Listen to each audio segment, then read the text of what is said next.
cómo, cómo entender la predicación desde la práctica de las comunidades cristianas originarias. Esa es la idea de estudiar el sermón de Pedro, la predicación de Esteban, y hoy vamos a estudiar la predicación de Pablo en Antioquía de Pisidia. Acuérdense que en la Biblia hay dos Antioquías: Antioquía de Siria, que es la que está al norte de Jerusalén, es la Antioquía del capítulo 13, donde está asentado los apóstoles y los profetas y maestros, y está Antioquía de Pisidia, que en el texto será el lugar donde Pablo por primera vez va, según el relato, a dar un sermón en toda su expresión. La primera Antioquía que les digo es la de 13:1, que es donde ellos están y desde donde serán enviados por el Espíritu a la misión. Y la Antioquía con la que estamos es la Antioquía del capítulo 3, del versículo 13, del versículo 14. Llegaron a Antioquía de Pisidia. Esta es la segunda Antioquía y es el primer discurso misionero de Pablo. Antes de esto no tenemos otro discurso de Pablo.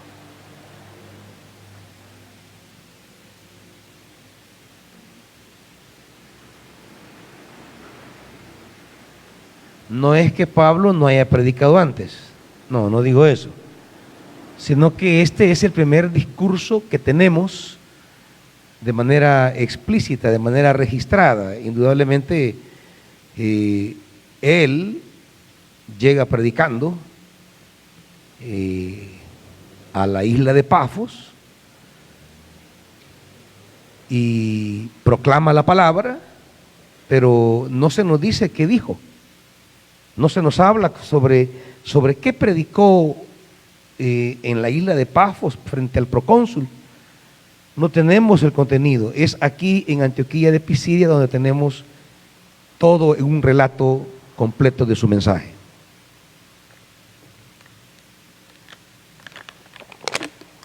¿Qué venimos ilustrando?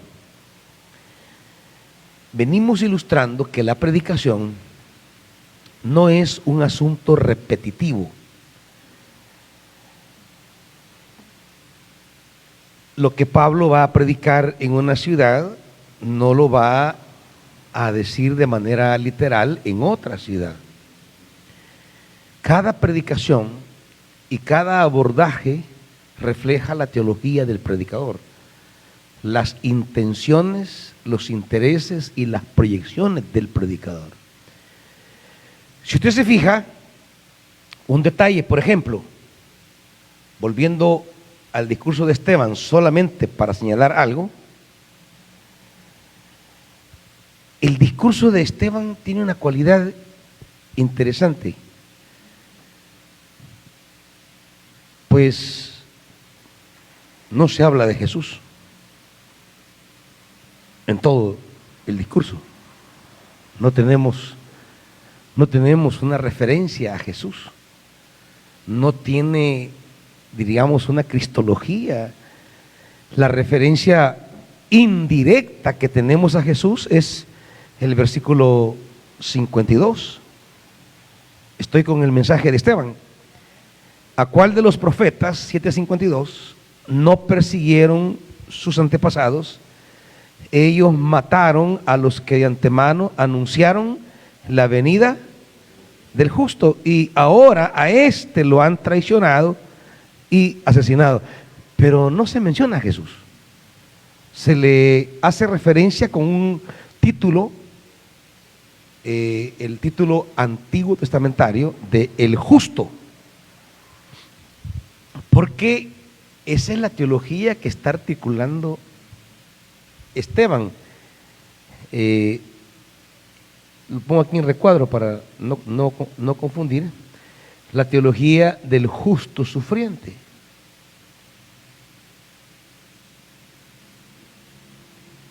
Porque eso será José, eso será Moisés y eso será Jesús.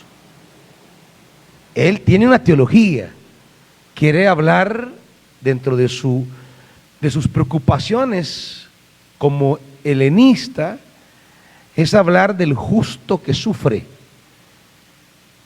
Y él es la continuidad de esos. Esteban es la continuidad del justo que sufre. Es toda una línea.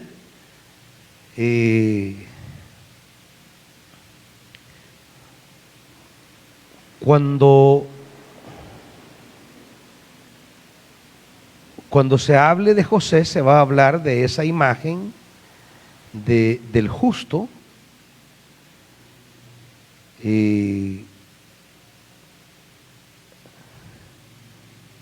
Cuando dice el 10,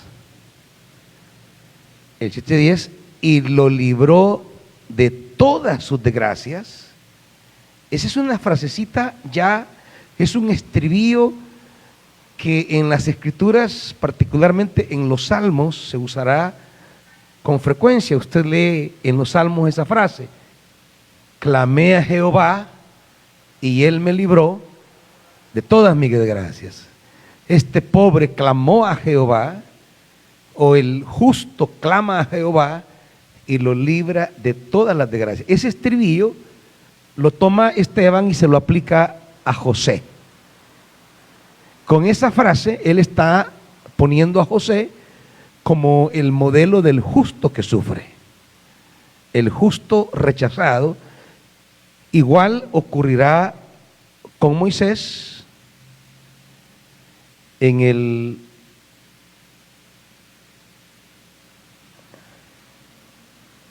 dice,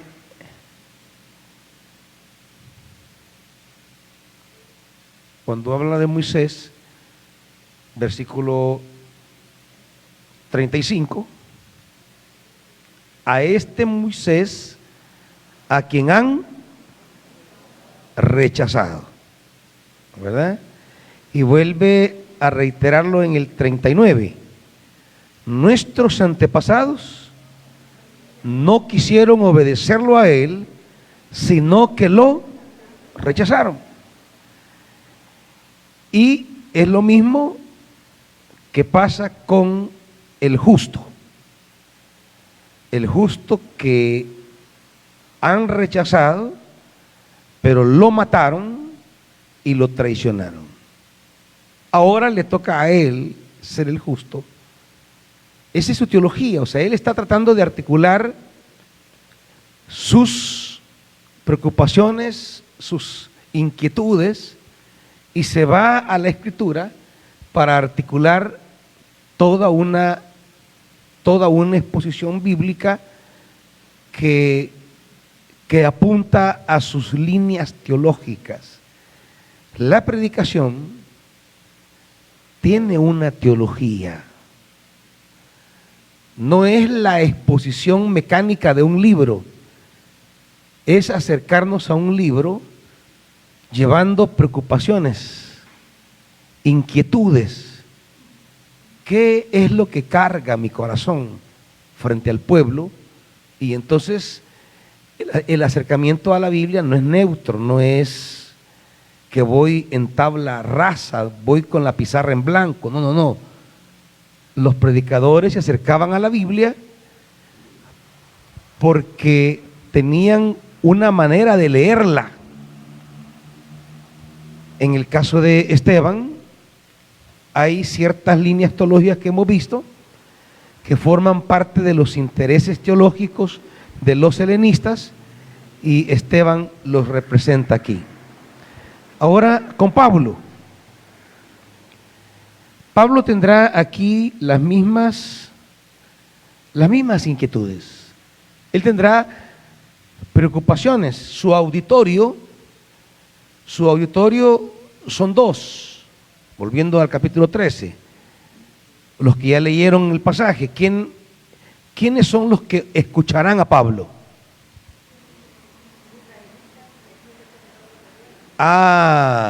En Antioquía de Pisidia hay dos tipos de personas, versículo 16. ¿Quiénes son? Los israelitas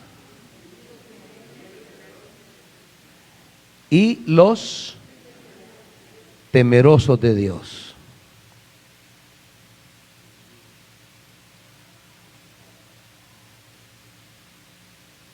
¿Quiénes eran los temerosos de Dios? Ya dice que eran gentiles.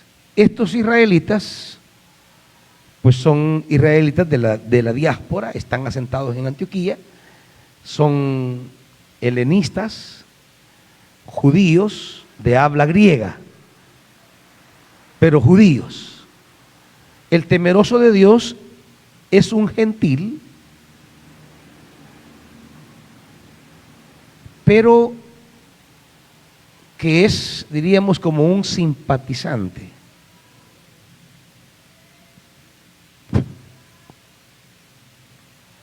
No es un prosélito. Un prosélito es aquel que de temeroso de Dios se convirtió al judaísmo. El prosélito es un converso que pasó por la circuncisión y que adopta la ley, la Torá, como norma de vida y va a cumplir todas las restricciones que la religión judía le impregna a sus adeptos. Ese es un prosélito. Alguien que siendo gentil, religiosamente se ha hecho judío. El temeroso de Dios no es judío, no es prosélito, no se ha convertido, pero le agradan algunas disciplinas religiosas y algunos estatutos morales de los judíos. Es un simpatizante, es alguien que se ha vuelto afín a la religión judía, pero no se somete al trato estricto. Guardan algunas normas, eso sí, guardan algunas reglas.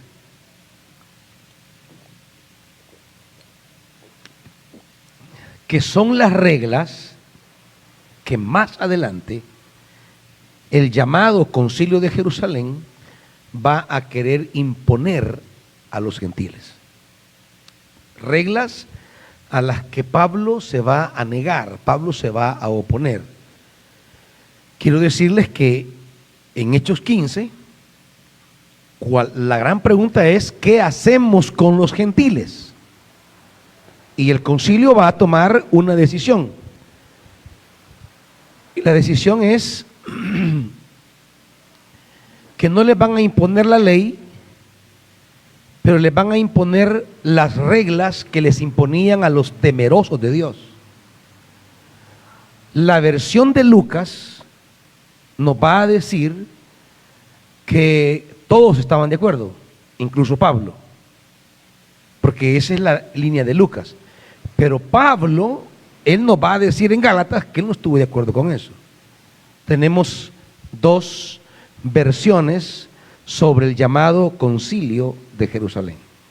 La versión lucana de Hechos 15, donde todos estuvieron de acuerdo, hubo unanimidad, porque esa es una tendencia de Lucas.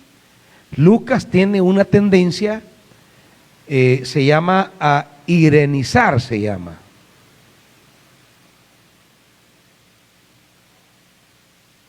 Viene de Irene, paz. Lucas tiene una tendencia teológica de querer transmitir que todo está bien, que no hay ningún problema, que la iglesia es chiva, nítida, todo, hay una armonía perfecta. Eso lo dirá desde el capítulo 2. Y todos tenían todo en común, no había ningún pleito, la iglesia era paz, era todo amor, era como las publicaciones de ustedes en Facebook, ¿verdad? Que ay mi amor, y ando y se da rata en la casa, ¿va? Aquí con mi amorcita, pero en la vida real penqueándose, ¿va? Así es Lucas, como sus publicaciones de Facebook. Entonces, Lucas tiene esa proyección de dar una imagen que todo está bien, que la iglesia es un remanso de paz. Claro, capítulo 2, 4 va a hablar de eso, pero ya sabemos que había un problema en el capítulo 6. Y el problema que surge no en el momentito, eso venía con tiempo. Había ahí un fermento conflictivo, pero claro, Lucas tiene una intención teológica donde quiere presentar que la iglesia no es un problema para el imperio. La iglesia, Lucas es una carta de presentación, acuérdense que habla que es dirigida a Teófilo, estamos hablando de un personaje romano. Simbólicamente es como presentar a la iglesia al auditorio romano que se pregunta quién es la iglesia o quiere saber si esta que llamamos iglesia es judía, es continuidad del judaísmo, es judío o qué. ¿Por qué? Porque el imperio tiene problemas con los judíos. Porque los judíos son revoltosos. Acuérdense que en el año 70, después de Cristo, estalla el conflicto romano-judío. El judío Palestina era un caldo de revolución. Y poco a poco se fue fermentando eso hasta que un día reventó y finalmente Roma interviene con todo. Tito, que para ese entonces no era emperador, sino era el capitán, el comandante general del ejército romano, Tito entra a Jerusalén, destruye Jerusalén, destruye el templo, destruye la ciudad, desaparecen los judíos como nación y como tierra. Ellos dejaron de existir en el año 70 y volvieron a instalarse en la tierra de Israel en 1948. O sea que pasaron por lo menos 1900 años que no tuvo existencia como Estado, como nación, como pueblo, tierra en un lugar. Reventó aquí, el año 70. Entonces el imperio tenía cierta reserva y conflictividad con los judíos, y Hechos, dentro de sus objetivos, quiere aclararle al imperio que ellos no son judíos, que la iglesia no es judía, que aunque nació en el seno del judaísmo, se amplió al mundo gentil hasta llegar a ser una entidad distinta del judaísmo y que ellos no le van a causar al imperio ningún problema. Son perspectivas del momento que está viviendo históricamente una determinada comunidad. No son un problema. Por eso es que en Hechos de los Apóstoles habrán actitudes favorables al imperio. Ustedes no van a encontrar en Lucas o en Hechos una crítica al imperio romano. Es más, cuando se mencionen autoridades romanas, van a ser tratadas con afecto, con respeto, y hasta que ellos parecen tener una mirada favorable con los cristianos. Cuando usted lee el libro de los Hechos va a ver los funcionarios que aparecen, y no son los funcionarios los que tienen una actitud, ¿cómo se llama? Una actitud problemática o conflictiva con la iglesia naciente, sino que serán los judíos. Ellos van despertando en cada pueblo un odio y un rencor contra los cristianos ante las autoridades. Por eso van a ver siempre que hay como un patrón. Ellos llegan a una ciudad y va a pasar en Antioquía y Pisidia, y va a pasar en todas. Hay un patrón cíclico. Pablo llega, predica, levanta una comunidad, los judíos tienen envidias, levantan a personas importantes de la comunidad, se presentan ante las autoridades y los persiguen. Ese va a ser una constante. Si algo ha sufrido la iglesia, no ha sido por los romanos, sino por los judíos. Es más, no se va a decir en los sermones la participación de Roma a través de Pilato en la ejecución de Jesús. Es más, se va a decir, se les va a echar en cara siempre: ustedes fueron quienes mataron al Señor. Es la recriminación. Entonces, Lucas tiene esa intención. Claro, acuérdense que son perspectivas distintas que tenemos sobre un mismo tema en la Escritura, porque la visión, por ejemplo, de Apocalipsis sobre el imperio ha cambiado. Ya lo que Apocalipsis dirá del imperio ya es una crítica profunda, mordaz. Apocalipsis será antiimperial por definición, tanto que le va a comparar que es una de las bestias que gobiernan y persiguen al pueblo de Dios, alimentada por el dragón, que será el padre de toda mentira, Satanás. El imperio romano, entonces, para Apocalipsis tiene otra perspectiva. Las cosas han cambiado. La iglesia ya tiene problemas con el imperio. El imperio ya la acosa, ya la persigue, y ya ha pagado la iglesia el costo de no adorar a César. Pero solo dejo esto ahí para que entiendan que no hay una única visión acerca de una misma cosa en la Biblia, como es el ejemplo de aquí. Sobre el imperio, una será la visión de Lucas, otra será la visión del Apocalipsis, y habla de los diferentes momentos que la iglesia va a vivir. Y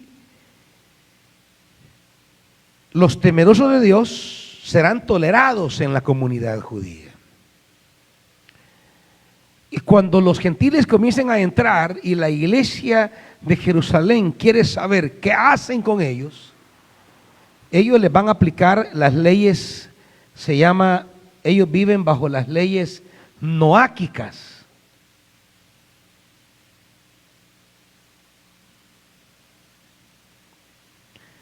Las leyes noáquicas. ¿Y cuáles son esas leyes noáquicas?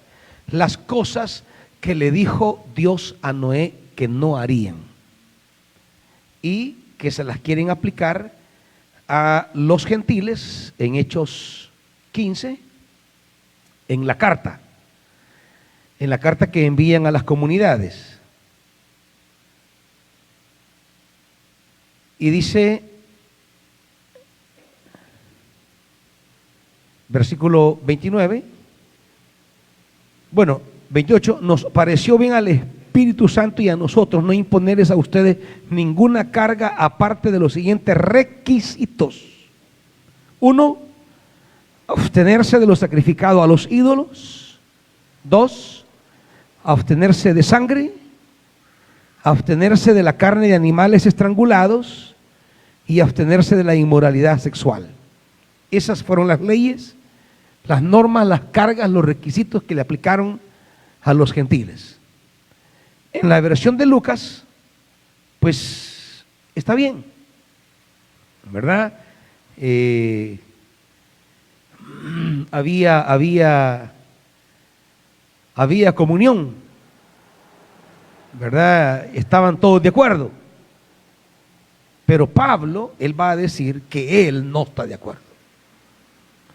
Por eso, aunque en la carta dice, versículo 25, así que de común acuerdo hemos decidido escoger a algunos hombres y enviarlos a ustedes con nuestros queridos hermanos Pablo y Bernabé, aunque Pablo y Bernabé son como los enviados, sin embargo, Lucas sí refleja que Pablo no tuvo participación alguna cuando llega a la iglesia, versículo 30.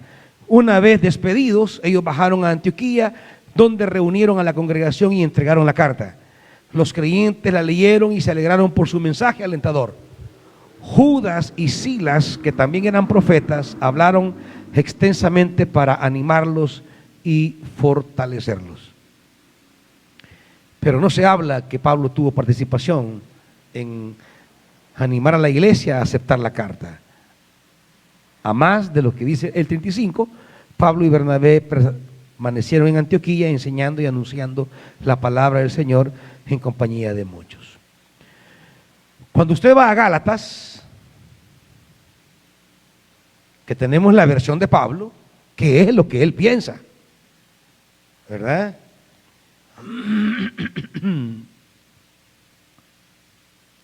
En el capítulo 2,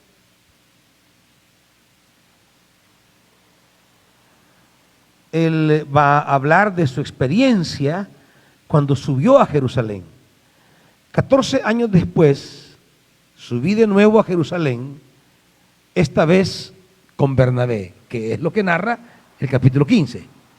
Ellos dos subieron a Jerusalén para representar a la iglesia de Antioquía en lo que se ha mal llamado el Concilio de Jerusalén.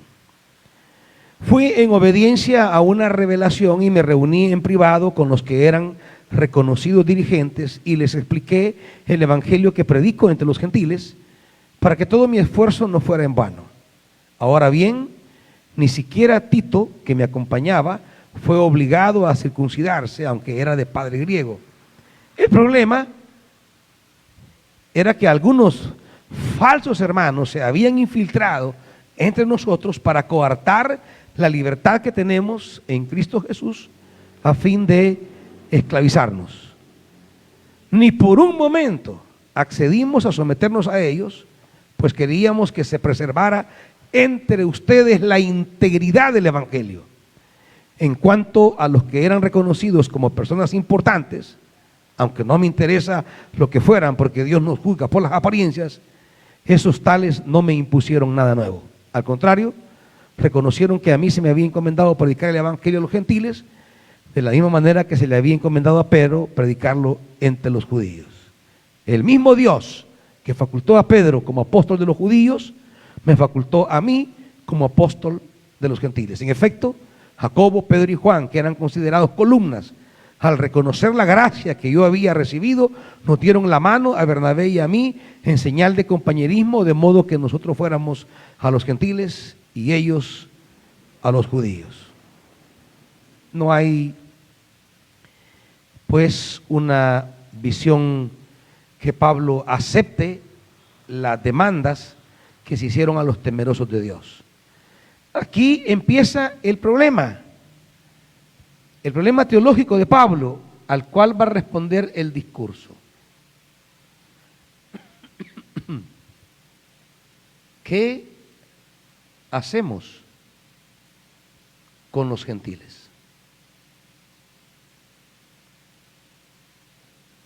Este no es el problema de Pedro en el capítulo 2. Cuando él predica en Hechos 2, pues no hay gentiles. Los que están ahí es un auditorio judío. Por tanto, él va a predicar sobre Jesús y va a narrar la historia sin hacer referencia al problema gentil, porque ese problema ni siquiera existe.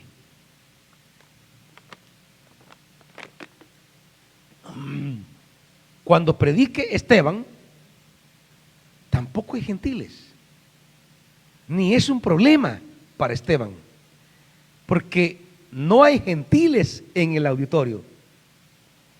Siguen habiendo, pero cristianos judíos helenistas.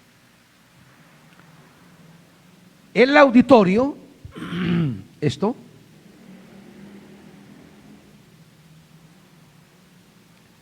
el auditorio determina las preocupaciones del que predica.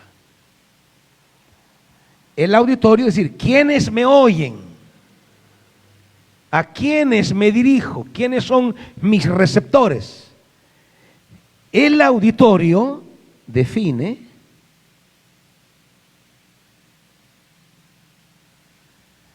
las líneas, digamos, las líneas teológicas de la predicación. Esto va unido a lo que les he dicho. La predicación responde a la realidad. ¿Cómo van a predicar la narrativa bíblica? Bueno, la van a predicar de diferentes maneras según lo requiera el auditorio. Aquí, digamos, en Hechos 2,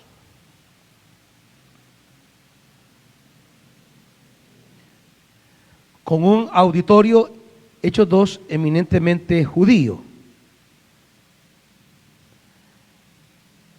Ya en Hechos 7 hay un auditorio judío, pero un judío helenista. Esteban tiene conflicto con los de la sinagoga llamada de los libertos. Son helenistas. No es el judaísmo veramente puro, es el judaísmo helénico con que él tiene problema. Y en Hechos 13, claro, siempre estarán los judíos ahí, los judíos de la patria. En Hechos 7 estarán los judíos helenistas y ya habrán los gentiles. Vea cómo el auditorio va cambiando. Y en la medida que cambia el auditorio, cambia ¿qué? La predicación, cambia el mensaje.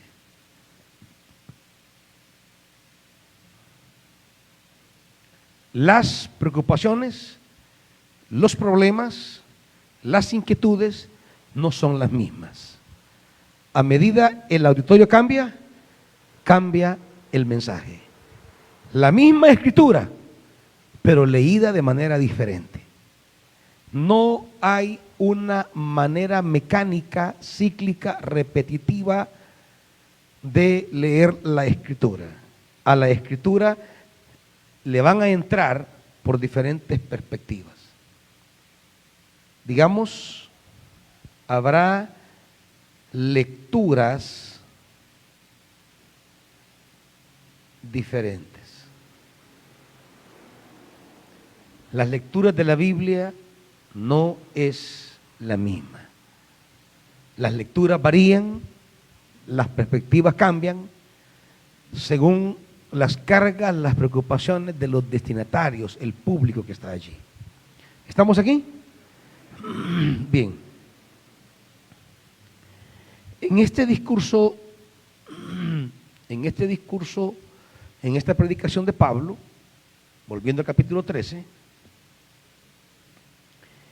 tenemos a lo menos, diríamos, estamos en un contexto de cambios aquí. El capítulo 13 de Hechos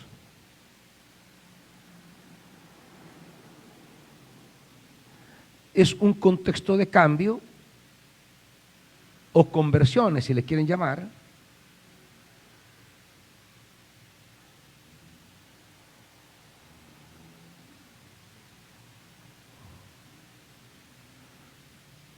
conversiones que van poco a poco marcando al predicador y por tanto van a marcar su teología. Las experiencias del predicador determinan su mensaje también. Y aquí habrán a lo menos tres. Uno, Saulo se convierte ¿en quién? En Pablo. Aquí hay algo en Pablo, aquí hay un giro en Pablo. Lo dice el versículo 9. Entonces Saulo, o sea Pablo, lleno del Espíritu Santo, clavó los ojos a Elimas y le dijo: hasta aquí por primera vez se nos va a decir que Pablo estaba lleno del Espíritu Santo. Es lo que esperamos querer ver en Pablo desde su vuelta, su conversión a Jesús. Y no lo encontramos en ninguna parte. No lo encontramos en la oración de Ananías, no lo encontramos cuando comienza a predicar en Damasco, no lo encontramos cuando llega a Jerusalén en capítulo 11 y lo recibe Bernabé, no lo encontramos en Hechos capítulo 13 cuando es llamado a la misión. No encontramos en ningún momento que ocurre en la vida de Pablo lo que le dice Ananías. Ananías le dice en el 9,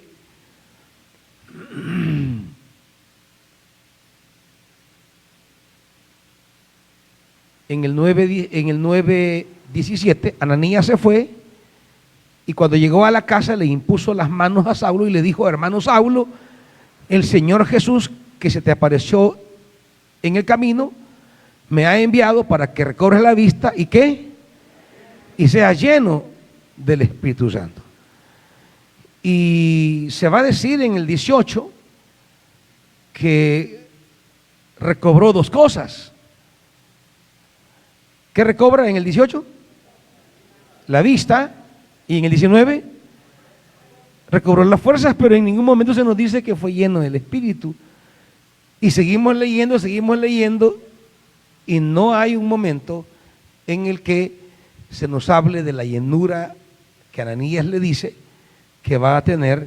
Hasta de manera explícita Lucas reserva este momento para hablar de la llenura del Espíritu Santo. Pero es un momento clave porque es un momento de conversión en Saulo. Saulo deja de ser lo que significa esto y adopta lo que significa esto. Saulo, pues estamos hablando de su identidad hebrea. Él es Saúl. Saúl es el nombre de él, lleva el nombre del primer rey de Israel. Eso es él, es Saúl. Saulo. Y lo que va a modificar realmente en el fondo es una letra nada más. Va a cambiar la S por la P. Pero es un cambio, no es traducción, o sea, Pablo no es traducción de Saulo, no se vayan a confundir. No es que Saulo es hebreo y Pablo es griego o latino, no, son dos nombres completamente diferentes, no hay ningún tipo de conexión, simplemente se cambia una letra y hace un juego de palabras, pero eso es un cambio, como que se llame, ¿qué?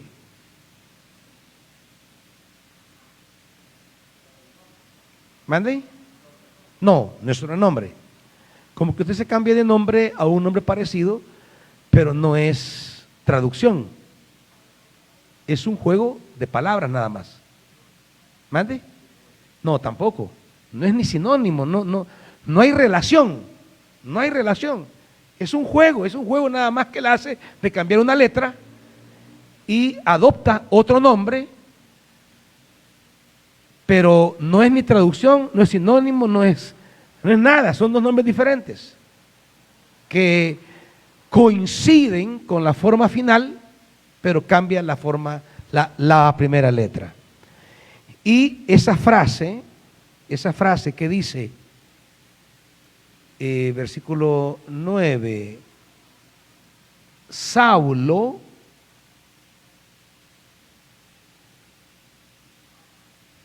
que es Pablo,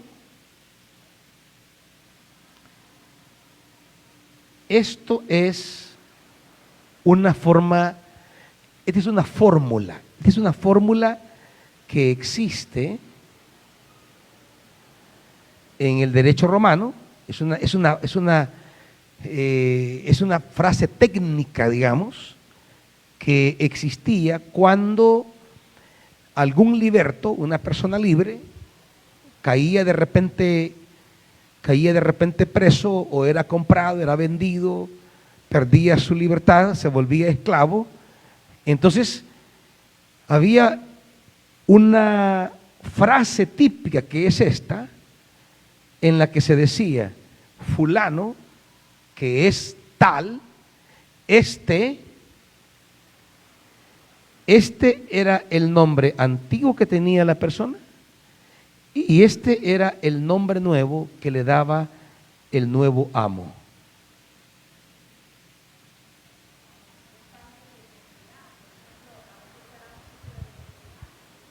Exactamente.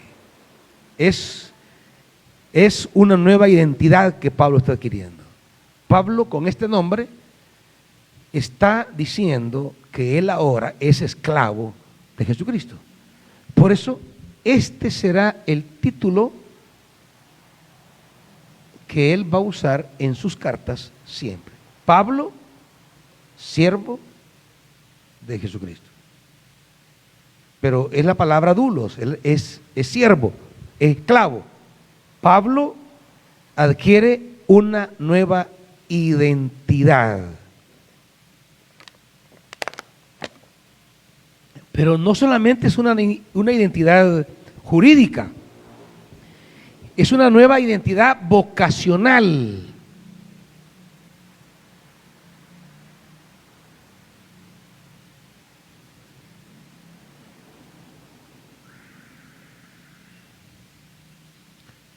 Su nombre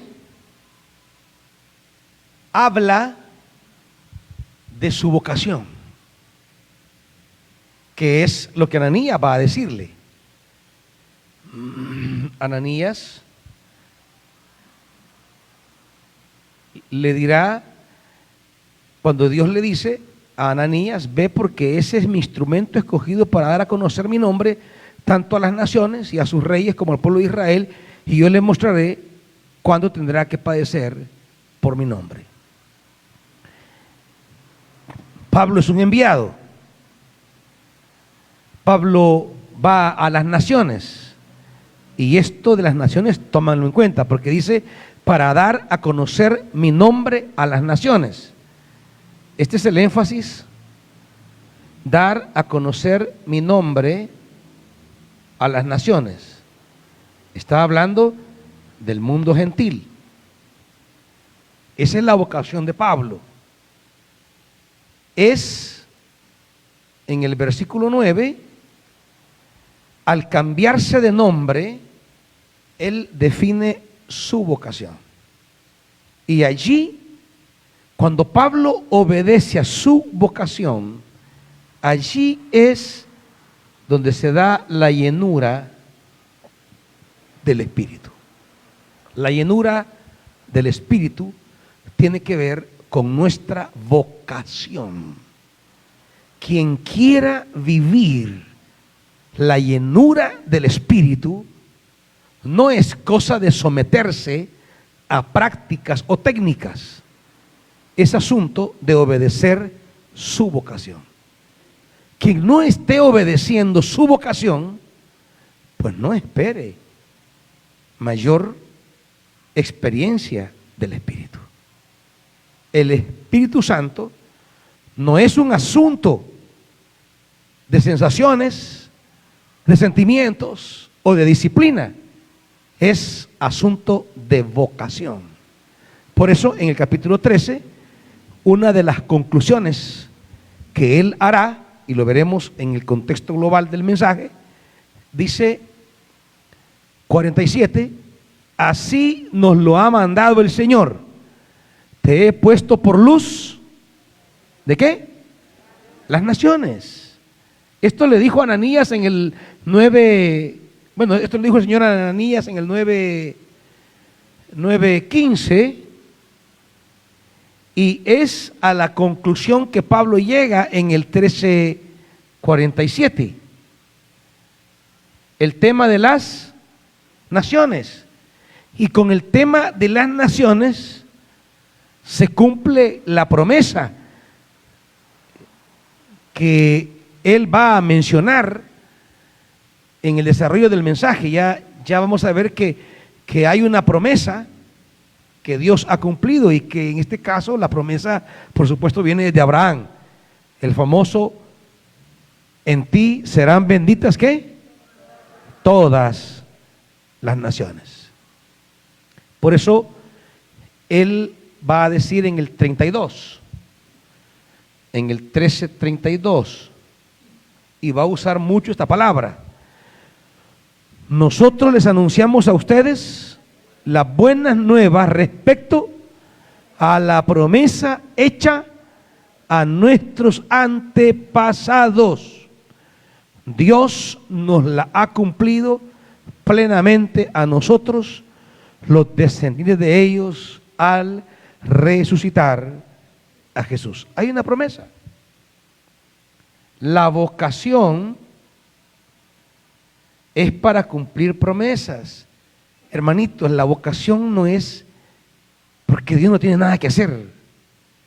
Su vocación, su llamado, no es porque Dios quiere tenerlo ahí ocupado. No, la vocación, el servicio, es el instrumento divino para cumplir promesas.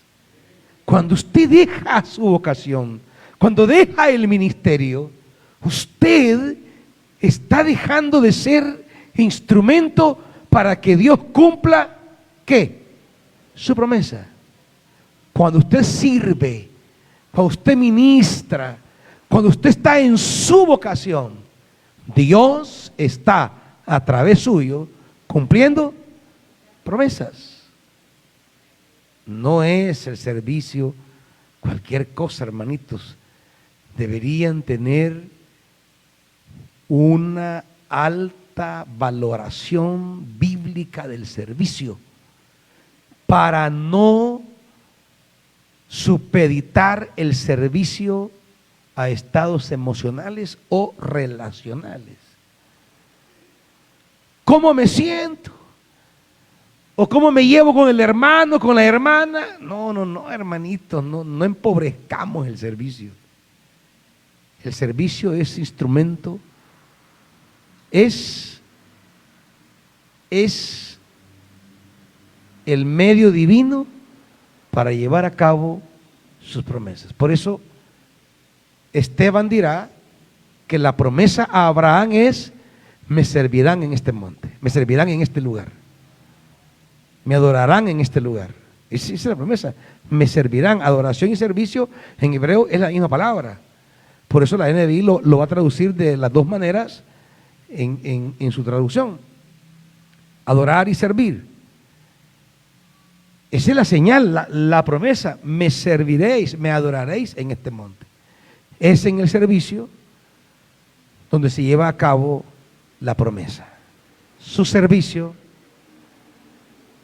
deje de verlo como una cosa personal, sentimental, relacional, familiar. Su servicio es profundamente de intención divina. es el servicio, el instrumento a través del cual Dios cumple promesas. Eso está haciendo Pablo aquí. Pablo va con la fórmula del cambio de nombre. Pablo va a profundizar su vocación. Él va a asumir su vocación. Qué bonito fuera cambiarnos de nombre cuando llegamos a la conciencia de qué soy ahora, ¿verdad? De hecho, Pablo es un nombre latino que significa pequeño. Es lo que él siempre va a pensar de sí mismo, pequeño, el más insignificante de los apóstoles.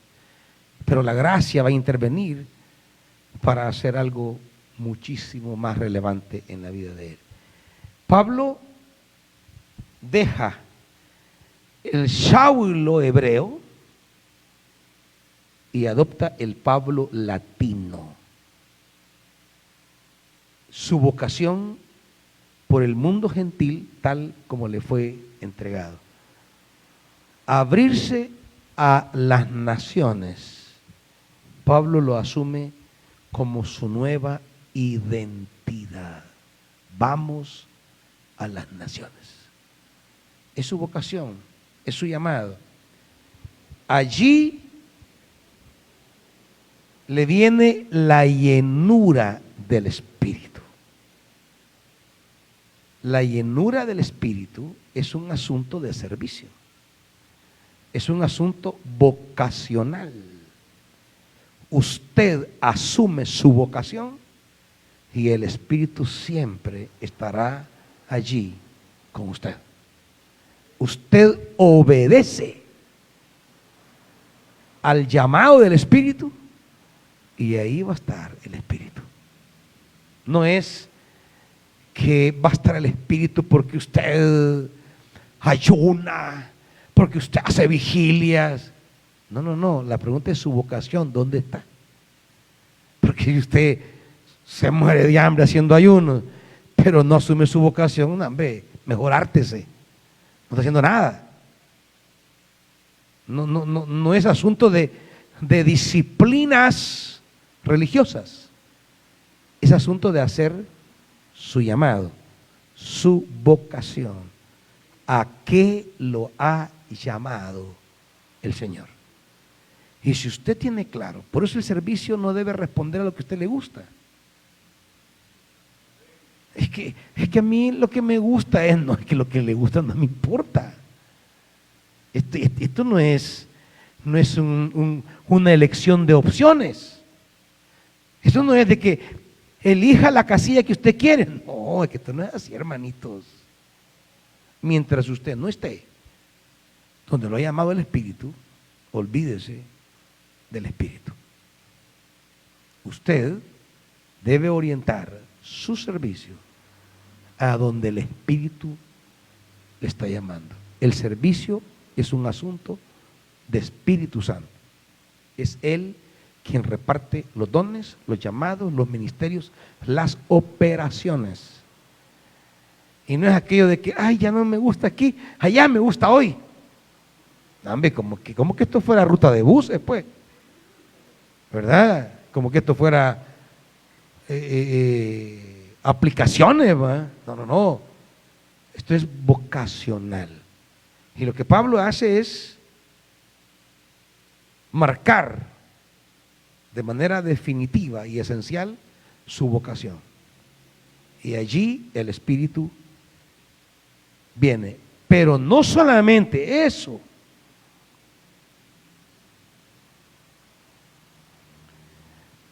No solamente es la cuestión personal, que yo ahondo mi vocación, no, es que hay otro cambio que se da aquí, otra conversión. Hasta este momento, el binomio será Bernabé y Saulo. A partir de aquí, el binomio será Pablo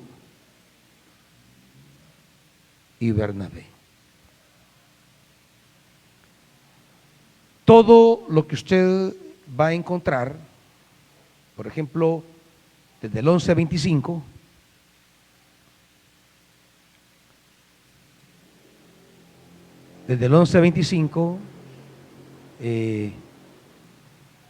Bernabé partió para Tarso en busca de Saulo. Y desde entonces, el estribillo será Bernabé y Saulo, versículo 30. Así lo hicieron y mandaron su ofrenda a los ancianos por medio de ¿quién? De Bernabé y de Saulo. El capítulo 12, versículo 25. Bernabé y Saulo cumplieron su servicio. Versículo 4 del capítulo 13. ¿Está conmigo, no, hermanito? Lean pues. Bernabé y Saulo. Versículo 7. Bernabé y Saulo. Cuando en el 9 se da el cambio de identidad vocacional en Pablo, ya entramos al 13. ¿Y qué se dirá? Pablo y sus compañeros, ¿verdad? Versículo 14:1. Pablo y Bernabé. Y de ahí en adelante, el estribillo 14:21.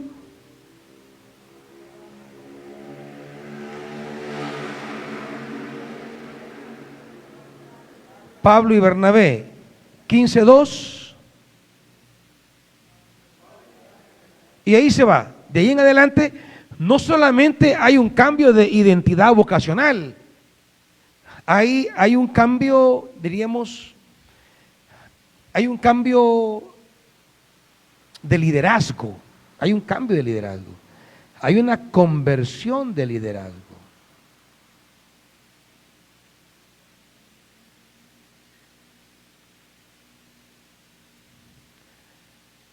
Aquellos que aspiran al liderazgo y se mueren por liderazgo y que los pongan de liderazgo y que quieren ser, primero ahonden su vocación.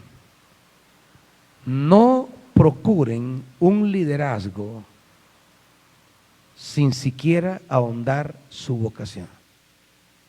Es su vocación. Cuando Pablo cambie su identidad vocacional, va a cambiar su lugar en el liderazgo. Pero es la vocación. Porque cuando alguien asume lo que Dios lo ha mandado a hacer, es Dios quien se encarga de ponerlo al frente de la obra. Pero no son las conspiraciones, no son estarle serruchando el piso a su líder, no son estarle llevando la contraria a de quien usted está bajo autoridad en su ministerio, en su chique, su columna. No es boicotear el ministerio de otro lo que convertirá que el Espíritu lo tome y lo ponga al frente de la misión. Quien quiera estar al frente de la misión, lo que debe hacer es convertir su identidad vocacional. Cámbiese. Cámbiese de servicio en el sentido que profundice su compromiso con la causa a la que Jesús la ha llamado. Vaya al terreno que Dios lo ha enviado. Métase en lo que Dios le ha entregado y Él lo pondrá al frente de la batalla. Deje de aspirar posiciones o cargos si primero no estamos dándole conversión vocacional a la vida. Un servicio mediocre, un servicio a la fuerza, un servicio arrastrado, pues nunca será para Dios. Un asunto, dame café, hija. Un asunto de tomarlo y ponerlo al frente. ¿Me entiende? ¿Estamos, iglesia? Bien. Todo esto va a remarcar el cambio trascendental de Pablo, y es que él se convierte a la gentilidad.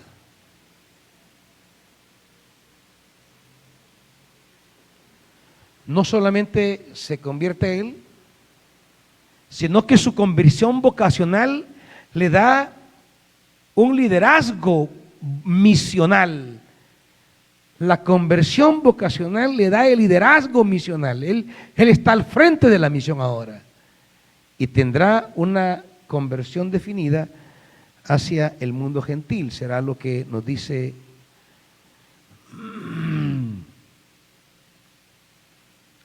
el 14:27.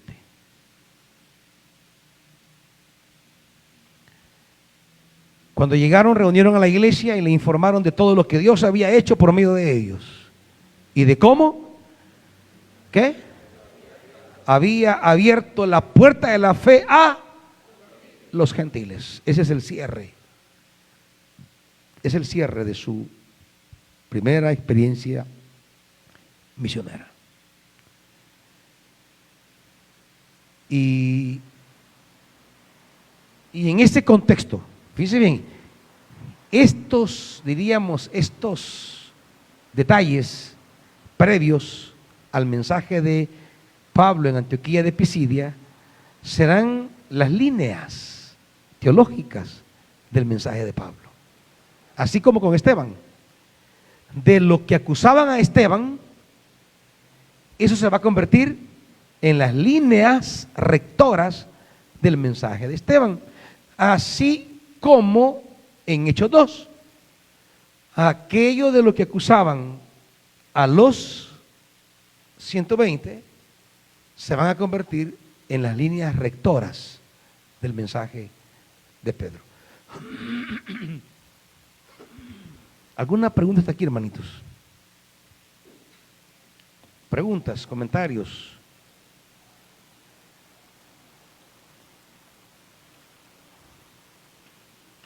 ¿Alguien?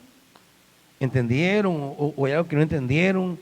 ¿Comprendieron algo o no? Díganme para profundizar esto. Hermano Israel, mi preguntador favorito. Bendiciones, siervo. O sea que Pablo y Bernabé abrieron la puerta de la bendición a los gentiles. Claro, así es. Gracias. Exactamente. Acuérdense que el mundo gentil, claro, la controversia no será por la salvación de los gentiles. Eso que les quede claro. Lo voy a cerrar aquí. No, el problema no es la salvación de los gentiles, porque la fe judía contempla la salvación de los gentiles. Es la promesa hecha a Abraham, las naciones. No es que los judíos piensen que los gentiles no se van a salvar. No. No es esa la idea. Ellos creen y de alguna manera tienen algunas experiencias misioneras porque hay prosélitos, o sea, conversos al judaísmo. El problema no es si los gentiles se van a salvar. El problema es cómo. Este es el pleito.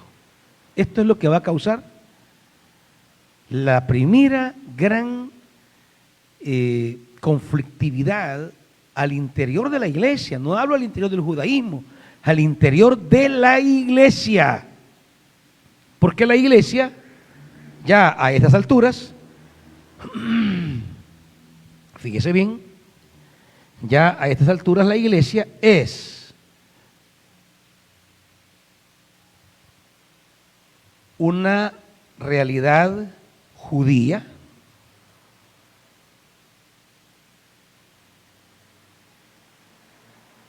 los judíos que será de habla aramea, que le dicen, los judíos de Palestina, pues, como Jesús, ¿verdad? Ya estarán los judíos helenistas,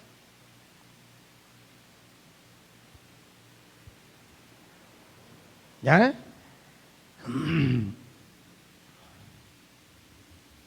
Los judíos samaritanos son samaritanos, pero aunque les duele a los judíos, son judíos, porque ellos son regidos por la Torá, ¿verdad? Tienen su Pentateuco, tienen su monte de adoración, ellos parten de Moisés y están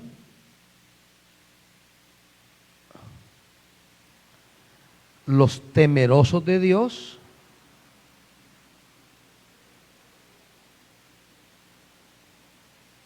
que son gentiles, simpatizantes del judaísmo. Están los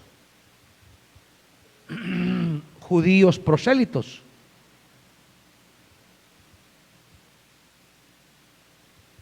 que son gentiles convertidos, no simpatizantes, convertidos. Ahora viene esto. Hablo, los judíos arameos, los de Palestina, ¿verdad? Como Pedro, Santiago, Jesús, son estos. Uno, digamos. Dos, los judíos helenistas, los de la diáspora de habla griega. Estos tendrán otra, es un judaísmo, pero de otra índole, ¿verdad? Los judíos samaritanos, los temerosos de Dios y los judíos prosélitos, gentiles convertidos. Ahora, ¿qué será la iglesia? ¿Se imaginan este coyol? Era un coyol. La iglesia, bueno, aquí falta uno, perdonen. Aquí faltan los gentiles.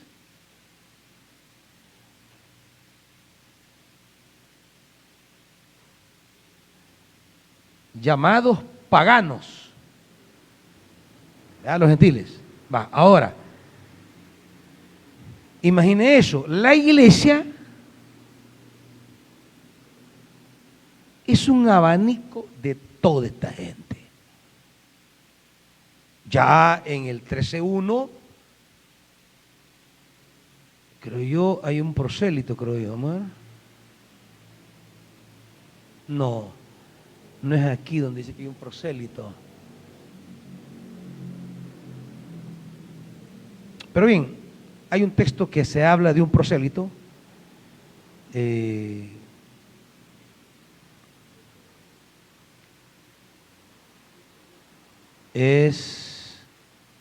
Bueno, ahí les debo el texto. Pero ahora miren ustedes la iglesia, el movimiento en torno a Jesús.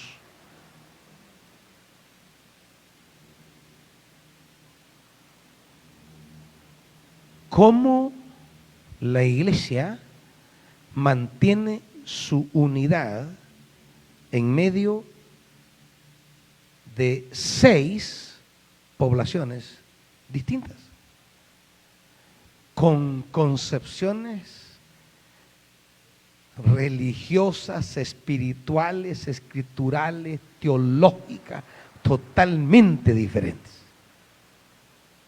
Entonces, ¿cómo se salvan los paganos? Será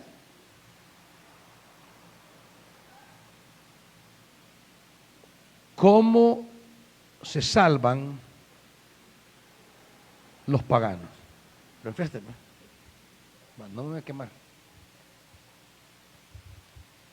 ¿Cómo se salvan los paganos? Este es el meollo del primer gran conflicto. ¿Perdón? Gracias, hermana Mari. En Hechos 6:5 se nos habla de un, sí, ahí está, Nicolás, un prosélito de Antioquía. Dentro de los helenistas que eligieron había un prosélito, es decir, uno que no era judío, era gentil, convertido al judaísmo, era un prosélito. Ahora, no solo era un prosélito, ya era también cristiano, o sea, creyente en Jesús. Es decir, ese Nicolás, ese mentado Nicolás se llama, ¿verdad? Ese mentado Nicolás, primero, era gentil. Segundo, era un convertido al judaísmo. Y ahora es creyente en Jesús. ¿Cómo anunciar la buena nueva en este mundo tan complejo?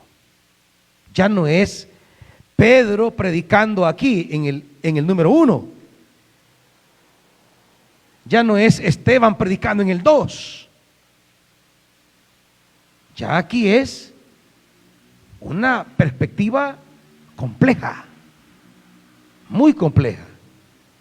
El sermón de Pablo, va a responder justamente a esa complejidad.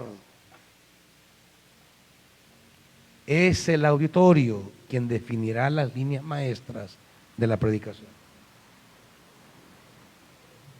Es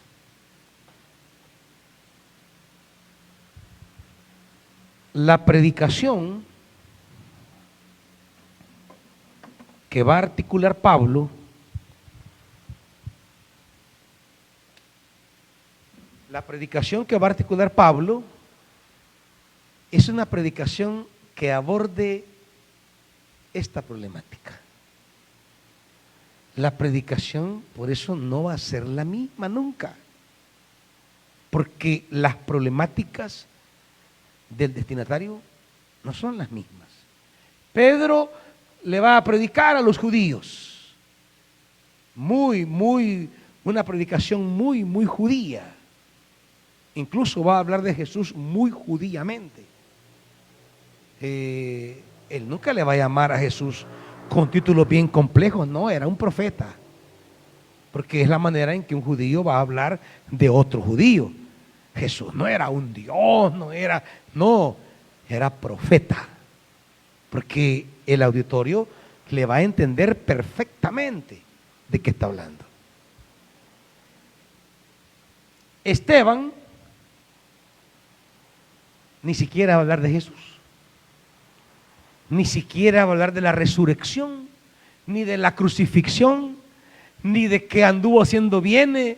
Esteban no va a hablar nada de esto, porque él tenía otras preocupaciones en su controversia con este público, que es con quien él tiene un pleito, dice ahí, y se pusieron a discutir con él ciertos judíos de la sinagoga y se habla de los libertos y no sé qué más, que son judíos helenistas.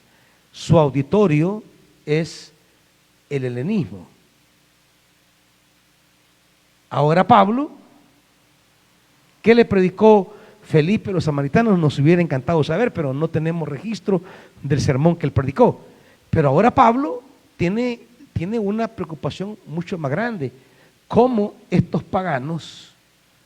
Porque hasta aquí cada uno de estos ha tenido una forma de salvarse siguiendo las líneas judías. Estos de matriz judía, pues les han dicho que se pueden salvar convirtiéndose al judaísmo. Se pueden convertir al judaísmo los gentiles, los paganos, y eso les trae salvación. Entonces, Pablo sale con un mensaje inesperado. los gentiles no necesitan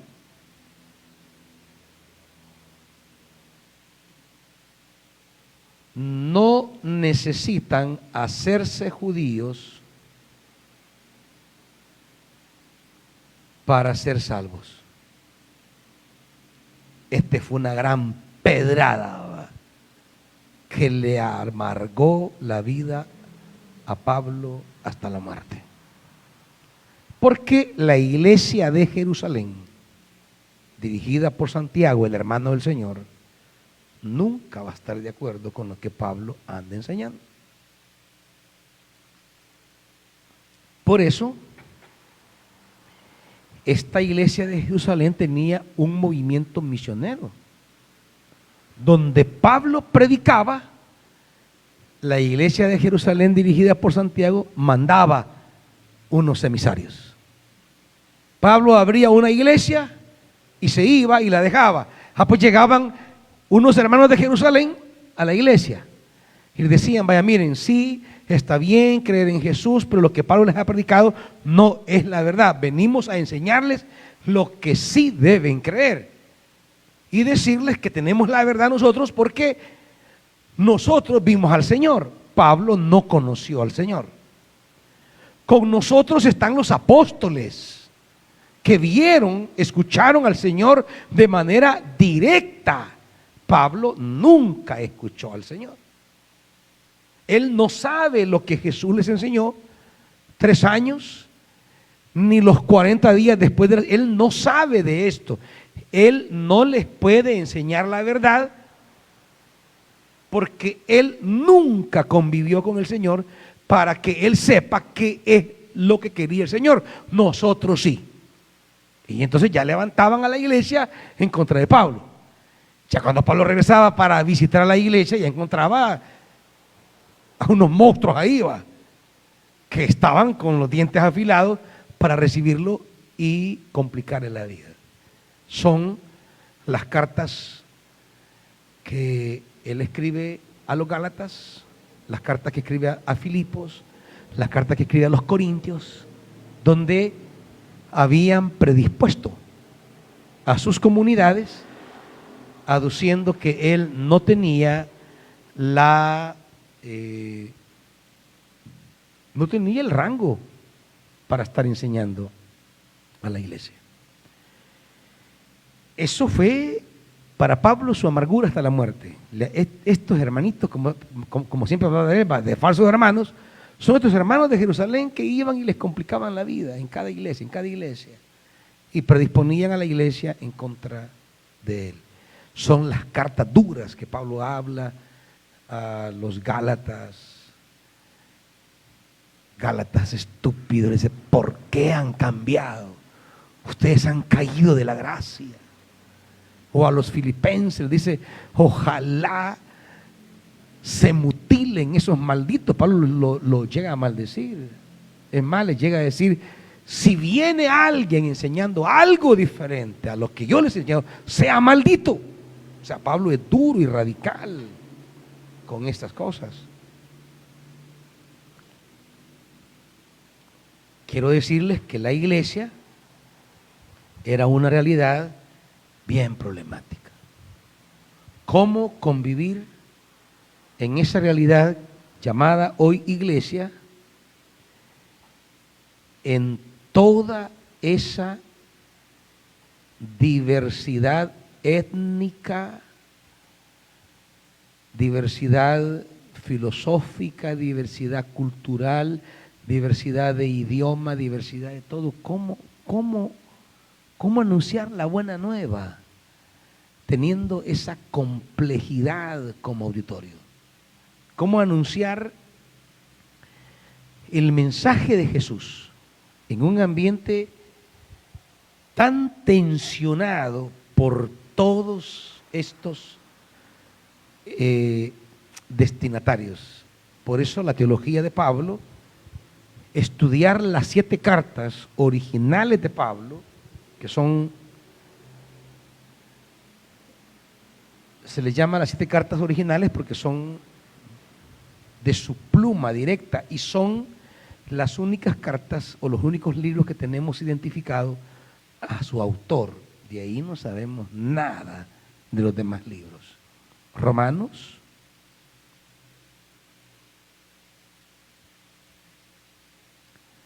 Primera Corintios,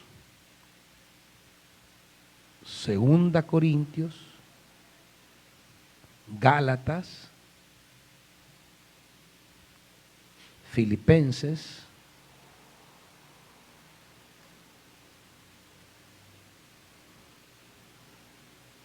Primera Tesalonicenses, 1, 2, 3, 4, 5, 6 y Filemón. Esas son las llamadas cartas auténticas de la pluma de Pablo, las auténticas. Hay otro grupo de cartas que se le llama deuteropaulinas, que recogen mucho el pensamiento de Pablo, pero no fueron escritas, como él dice, de su puño y letra, ¿verdad? Que serán Efesios, Colosenses y Segunda Tesalonicenses.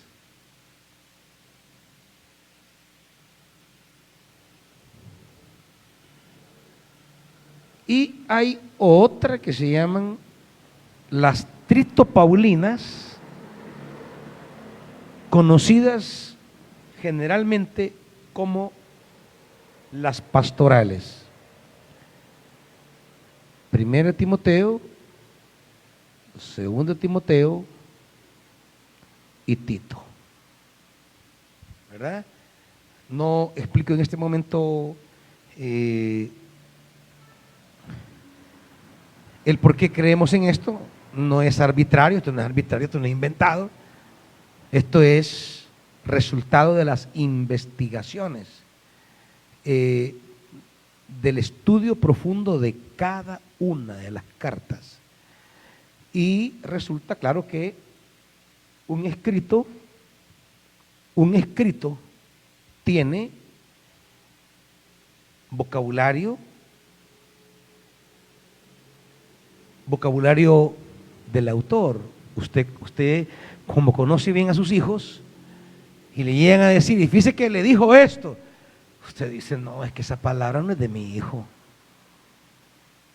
Esa palabra nunca se la he escuchado a mi hijo. La familiaridad con la manera de hablar de su hijo le permite diferenciar cuando le dicen que dijo tal cosa, o la manera de cómo escribe, la manera como redacta. No, esto está hecho muy bonito, mi hijo, es feo, escribe. Esto es un poema, esto es una cosa preciosa, ¿verdad? Hay vocabulario, hay estilo, hay pensamiento o teología, hay personalidad en el escrito. O sea, hay cualidades. Y de repente los exégetas se percatan que esas cosas cambian de ciertos escritos. Y entonces eso ya habla de escritos que no tienen impregnada todos esos componentes del Pablo histórico. Hermano Alfredo. Sí, siervo, ¿será que en Hechos 10, Pedro, cuando recibe la visión, y siendo Cornelio el primero, digamos, dice que es un prosélito, Cornelio de Cesarea. Es un temeroso de Dios. Temeroso de Dios, perdón. O sea, podría ser que ahí se abre primeramente la puerta hacia los gentiles, pero Pedro no logra comprender, porque más allá en Gálatas 2:11 creo que habla también que Pablo reprende a Pedro por su conducta hipócrita hacia los gentiles, estando con ellos. Por ahí creo que iba la primera línea del Espíritu hacia los gentiles, pero Pedro no logra comprender la visión del Espíritu. ¿Será que ahí donde hay un cruce entre el tipo de cultura, Sí, lenguaje que traía Pablo y Pedro que tenía por ser de Totalmente, Jerusalén? totalmente. Por eso Pedro, cuando sale de Jerusalén, él se va a Antioquía. Y él se queda en Antioquía, pero no comparte la visión con Pablo.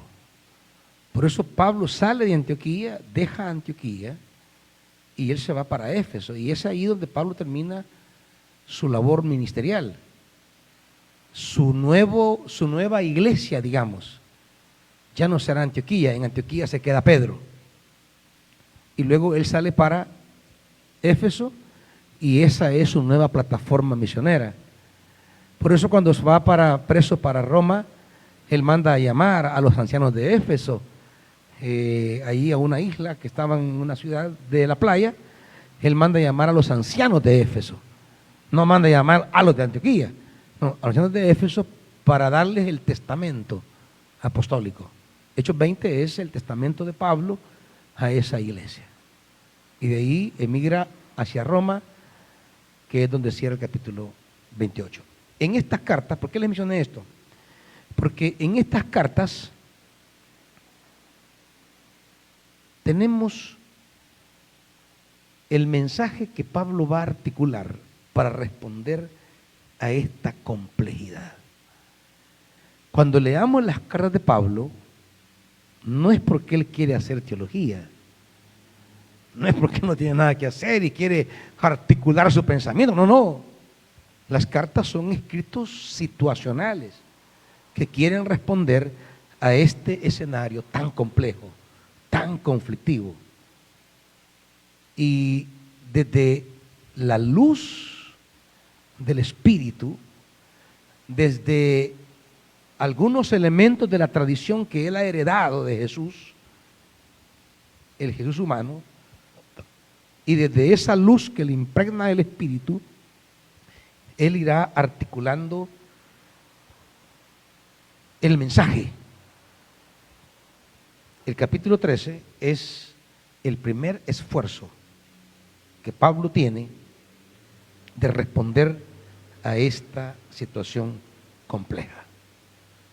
Predicar no es simplemente hablar, no es meramente repetir, es iluminar los escenarios complejos en los que nos toca vivir.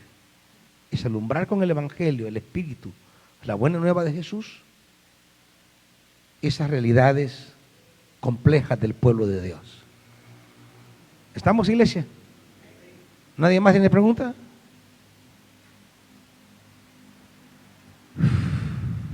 ¿Qué dijo hermana Margarita? No, vi que levantó la mano. No. Vi que levantó la mano. Bueno, lleguemos hasta aquí, hermanitos. Que Dios me les bendiga y tenga misericordia de ustedes.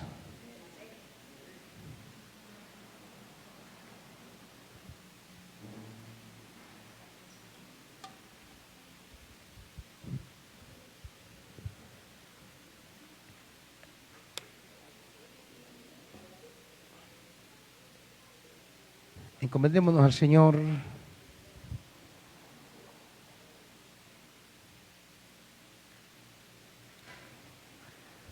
Cuando ustedes tienen el enorme privilegio de predicar la palabra, hermanitos, no lo tomen como poca cosa.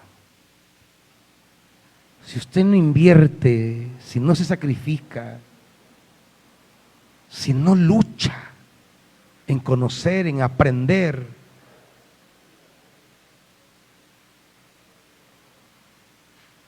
pues casi que le digo que deje mejor de predicar, va.